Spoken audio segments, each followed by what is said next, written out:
Joining the Alumni Corner is former UConn defensive lineman and current assistant principal at Illing Middle School in Manchester, Connecticut, Osunde. Thanks for joining and welcome to the show. Thanks for having me. Now, we will get into some football-related questions a little later, but I know working with children and helping better their lives is a passion of yours. What made you want to work with kids and specifically in Connecticut schools? Well, for one, I spent the better part of a decade or so in the state of Connecticut. So in 9 adult years, this really feels like home to me. But truthfully, when I first got to stores, my interest was not really in education. But over the years, I had a chance to spend some time with a mentor of mine, Dr. Scott Brown. And I remember being 17 years old, and he asked me, one of the first questions, my first year on campus, one of the first questions he asked me was what I wanted to do after I graduated. And we shared all some ideas, and I remember towards the end of my junior year, I had dinner with him, and we talked about school counseling. And I worked with kids, and it's been a story ever since. Now, as mentioned, you are currently an assistant principal at Illing. What are your responsibilities in that role, and how do you bring out the best in the students you see on a daily basis? Well, I think first and foremost, one thing that we all strive for as educators is that our kids are achieving at the highest levels that they can. Secondly, we want to make sure that they have the most dynamic experience they can while they're in the public education system. So a lot of my role is working with teachers, parents, and kids to ensure that those two things are met.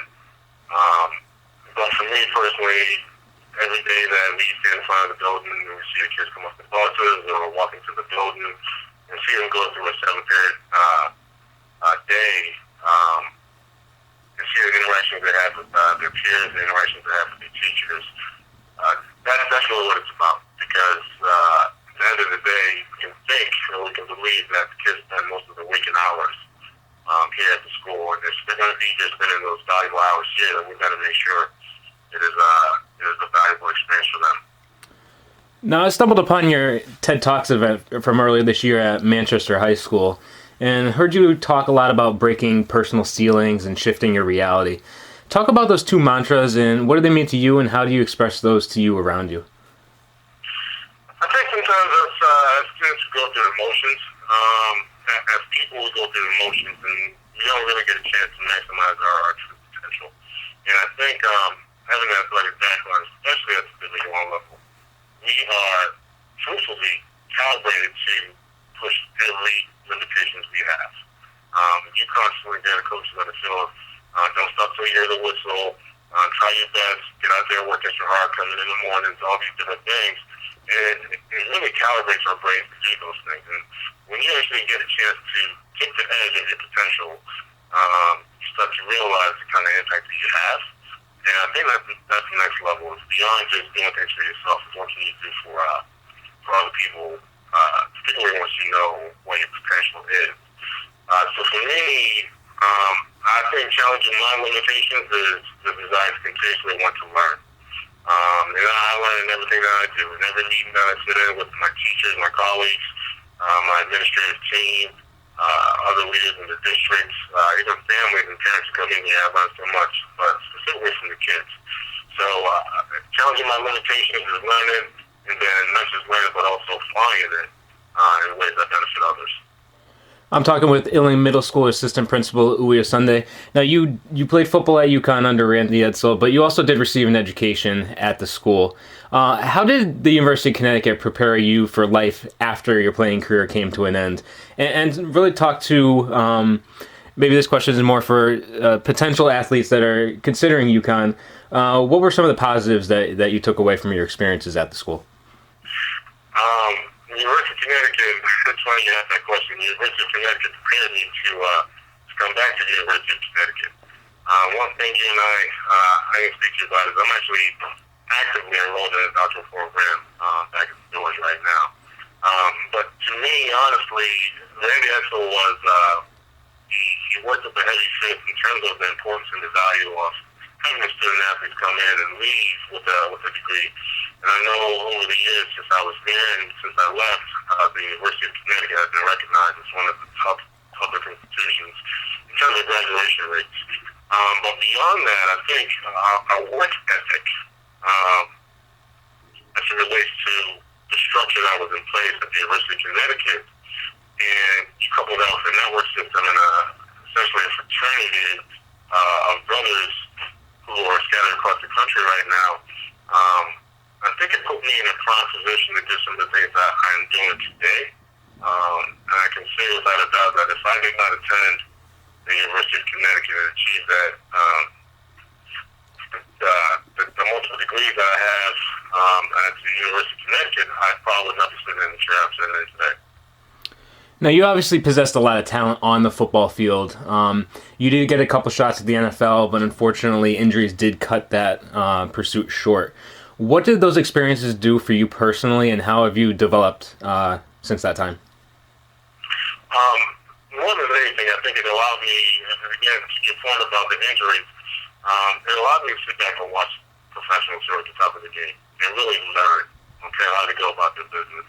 And I think that ability to sit back and synthesize and watch and process things and see the detail that they apply and the focus that they apply to the things they do each and every day is something that I'm now using for us, for myself here in this role. I'm fortunate enough to sit on a couple of different different committees with other leaders, experienced leaders who have been doing this for quite some time.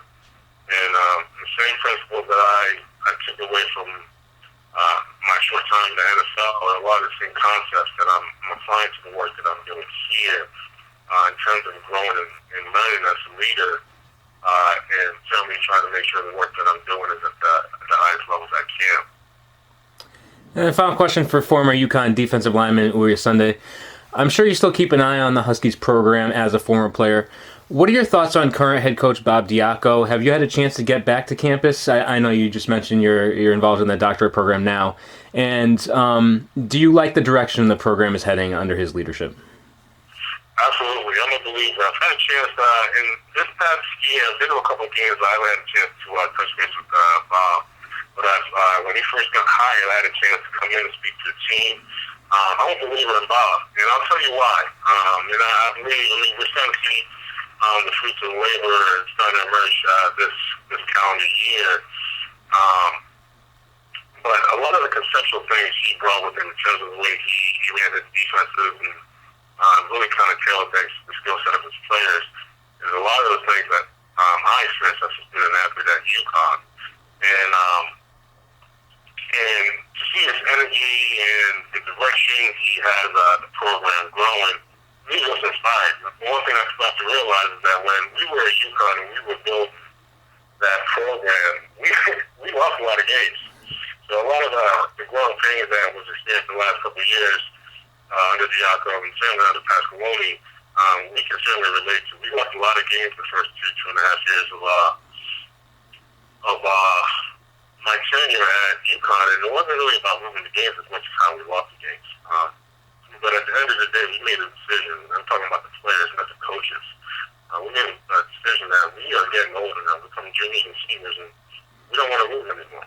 So we started holding ourselves accountable and started to do the things that we needed to do to make sure we were competitive on the field. And truthfully, in the blink of an eye, we really started to establish what became the foundation of new age UConn football. So I think it's a recurrent event right now, and I'm hopeful that the public and the fans are patient with Bob Diaco and staff and certainly the kids, because I think we're gonna get to a point in the next year and a half where we're gonna be competing with the top teams in the conference, and hopefully we can parlay that into an invite to a bigger conference. All right, thanks, Uwe, for taking the time to join today to talk a little more about your experiences at UConn since then, and definitely good luck as you move forward in your career and continuing to help today's youth get the most out of themselves and better their lives. Yes, you got it, man.